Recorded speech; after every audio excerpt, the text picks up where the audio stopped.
This is the Federal Reserve and how it controls the money supply. Now let me introduce myself. I'm the Federal Reserve, but I also go by the Fed. Before we get into the nitty-gritty details, I'll tell you a little bit about myself. I was created in Washington, D.C. in 1913 to help stabilize the economy. I also have 12 regional reserve banks, one of which is in Chicago.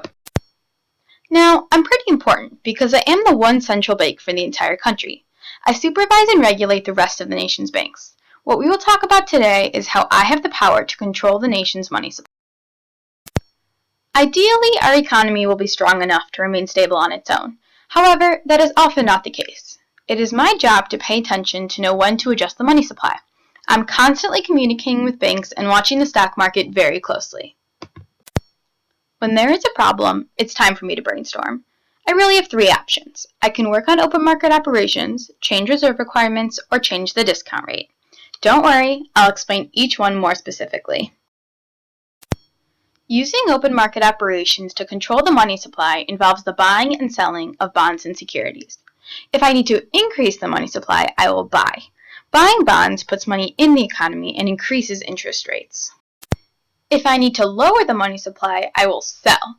Selling bonds takes money out of the economy and lowers interest rates. Next is reserve requirements. Changing reserve requirements is the same thing as changing the reserve ratio, how much banks must keep as reserves. I have complete control over the reserve ratio and use it as a tool for adjusting the money supply. Raising the reserve ratio lowers the money supply because banks no longer have as much money to lend to consumers, taking money out of the economy. Lowering the reserve ratio increases the money supply because banks have more money to lend to consumers, putting more money into the economy. Finally, we come to the discount rate. The discount rate is the interest rate banks are charged when they want to borrow money from me.